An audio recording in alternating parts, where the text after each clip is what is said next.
আজই ডাউনলোড করুন আর এনজয় করুন আপনার পছন্দের শো। এত বছরে প্রথম ম্যাডাম কারোর ভুল ক্ষমা করেছেন কুসুম। এরকম ভুল যাতে আর না হয়। না না, ও আর কোনো ভুল করবে না, ও আমায় কথা দিয়েছে। কিন্তু পিসি, পান্তা তো ছোট, আমি ওকে কোথায় রাখবো?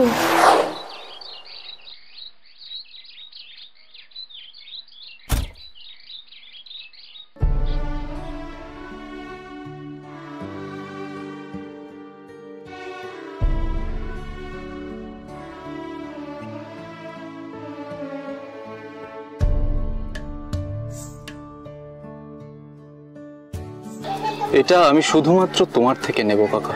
তুমি যখন আবার আমার সঙ্গে দেখা করবে তখন এটাকে সঙ্গে এনো।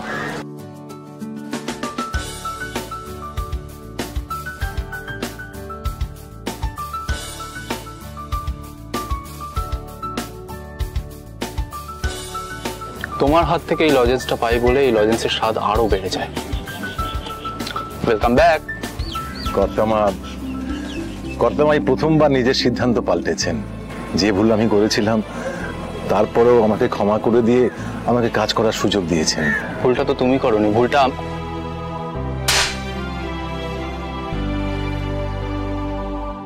কাকা আমি। না আয়েশ বাবা, তুমি কোনো ভুল করোনি। ভুল করেছে আমার মেয়ে কুসুম। তুমি যতই বলো না কেন কাকা, আমি জানি আমি ভুল। আয়েশ বাবা ওঠো। কাকা আমি আজকে ড্রাইভ করে নিচ্ছি, তুমি বাড়িতে থাকো। মার যদি কোথাও বেরোনোর হয় তাহলে মাকে নিয়ে বেরিও। ওকে বেশ।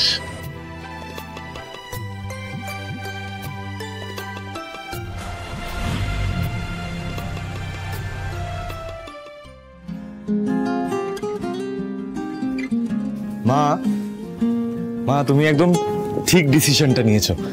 শঙ্কর কাকাকে ছাড়া কেমন যেন চিনি ছাড়া চায়ের মতন লাগতো না, কিন্তু সবই ঠিক আছে, ওই ওই টেস্টটা মিসিং।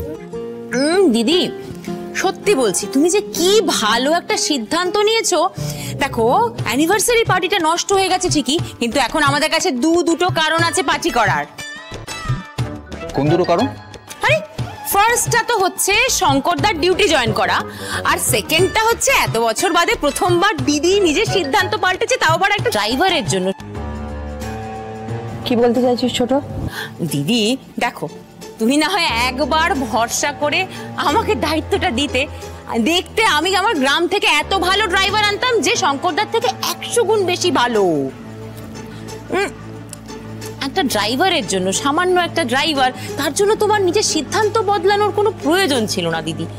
দেখো এই সিদ্ধান্তটা বদলানোর ফলে কি হবে জানো তো, এই যে বাড়ির যত কাজের লোকগুলো আছে না, এরা না সারাদিন বসে বসে গোল টেবিল বৈঠক করবে, আর কি বলবে জানো, বলবে ম্যাডাম তো ভুল করলে ক্ষমা করেই দেন, তাই যে যার মতো ফাঁকি মারো। তাই এতে তোমার ইমেজ, সম্মান এসব বজায় থাকবে তো, তার কোনো ক্ষতি হবে না তো, বলো কি গো, কি বলো? তোর বলা শেষ হয়েছে না আরো কিছু বাকি আছে বলার? হে বাবা, না না আর কিছু বলার নেই। শুনলি না ঈশান কি বললো? শঙ্কর এ বাড়িতে না থাকা মানে চিনি ছাড়া চায়ের মতো। তুই এটা ঠিক বুঝবি না ছোট, তার কারণ বাকি পরিবারের অন্যান্য সদস্যদের মতন তুই সকালবেলা উঠে চাটা খাস না, তুই জুস খাস। ছোট, শঙ্কর যে এ বাড়িতে কি সেটা বোঝার ক্ষমতা বা ইচ্ছে দুটোর একটাও তোর নেই। তার থেকে বড় কথা, কোনটা ঠিক আর কোনটা ভুল সেটা আমি জানি। আর সেদিনের সেই ঘটনা কার ভুলে কার জন্য হয়েছে, শঙ্কর না তার মেয়ের জন্য, সেটাও আমার জানা। আর সেটার জন্য যা শাস্তি তার প্রাপ্য সেটাও শঙ্কর মাথা পেতে নিয়েছে। সে আমাকে কথা দিয়েছে আমার বাড়ির চারপাশে আমি যে লক্ষণ রেখা টানবো সেটা তার মেয়ে অতিক্রম করবে না। আচ্ছা, একটা ড্রাইভার তোমাকে কথা দিল আর তুমি তুমি মেনে নিলে দিদি, বিশ্বাস করলে? বিশ্বাস করাটা উচিত হয়নি বলছিস? আমার তো মনে হয় হয়নি দিদি। তাহলে কাকে বিশ্বাস করে কাজের দায়িত্ব দেওয়া উচিত? তোকে? হ্যাঁ হ্যাঁ দিদি, এই বলছি যে তুমি একবার আমাকে বিশ্বাস করে কাজের দায়িত্ব দিয়েই দেখো না, দেখো না একবার। বেশ, তবে এই বাড়ির চারপাশে লক্ষণ রেখা টানার দায়িত্বটা তুই নে। সত্যি সত্যি বলছো? তুমি খালি দেখো, আমি এমন লক্ষণ রেখা টানবো না কেউ সেটা টটকাতেই পারবে না। আজকে আমাকে দিদির মন জয় করতেই হবে। দাঁড়িয়ে রইলে যে, যা। হ্যাঁ দিদি যাচ্ছি।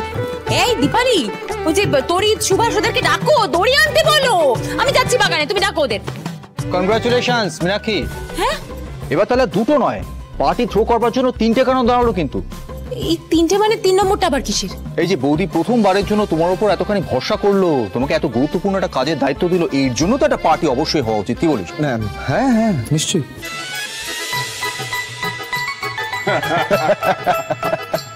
ও আচ্ছা।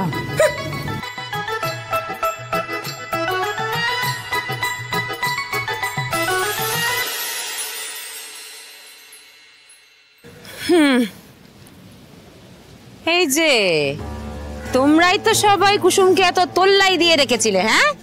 আজকেই সারা বাড়ির চারপাশে না লক্ষণ রেখাটাই তোমরাই টানবে, বুঝেছো? হ্যাঁ সিকিউরিটি, তাড়াতাড়ি এসো।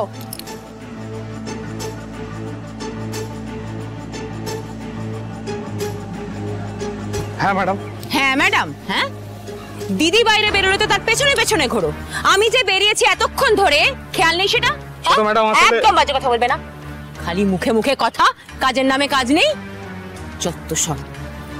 আরে যে দাঁড়িয়ে আছো কেন? হ্যাঁ শোনো, আজকে আমার অনেক কাজ আছে, হ্যাঁ আমার সাথে সাথে থাকতে হবে। এটা ধরবে তো নাকি?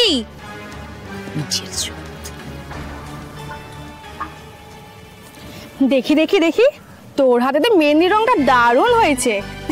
আরে আমার বোনের অবাঙালি ঘরে বিয়ে হয়েছে না, ওদের মধ্যে নিয়ম আছে, আইবুড়ো মেয়েরা হাতে মেহেন্দি পরলে তাড়াতাড়ি বিয়ে হয়ে যায়। তুই বুঝি তাড়াতাড়ি বিয়ে করতে চাস? আরে না রে, আমি তো আমার জন্য আনিনি, আমি তো তোর জন্য এনেছি। এই যে ফাঁকিবাজের দল, গল্প করতে এখানে ডেকেছি। এসো এসো, এদিকে এসো। পেট ভরে খাবার খেলি, তাও তোর ঘুম আসছে না? বল, ঘুমো করো পান্তা সোনা, এবার তুমি ঘুমো করো। জানিস দিদি, আমার এই বাড়ি থেকে যেতে মন চাইছিল না, ভাগ্যিস দেবী মা বাবাকে ডেকে পাঠালো। এত বছরে প্রথম ম্যাডাম কারোর ভুল ক্ষমা করেছেন কুসুম। এর আগে কিন্তু কখনোই কাউকে দ্বিতীয়বার সুযোগ দেননি ম্যাডাম। শুধু শঙ্করদা এই বাড়িতে এত বছর ধরে কাজ করছে বলে একটা দ্বিতীয় সুযোগ পেয়েছে। কুসুম, বাবা এবার খেয়াল রাখিস, এরকম ভুল যাতে আর না হয়। না না, ও আর কোনো ভুল করবে না, ও আমায় কথা দিয়েছে। বাড়ির চারপাশে যে লক্ষণ রেখা টানা হবে, ও সেটা ডিঙোবে না। কি তাই তো কুসুম?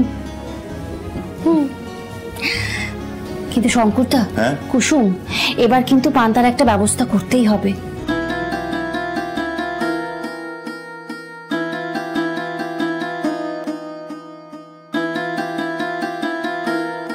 কিন্তু পিসি, পান্তা তো ছোট, আমি ওকে কোথায় রাখবো? কুসুম, আমরা সবাই মিলে বসে কোনো না কোনো উপায় বের করে নেব।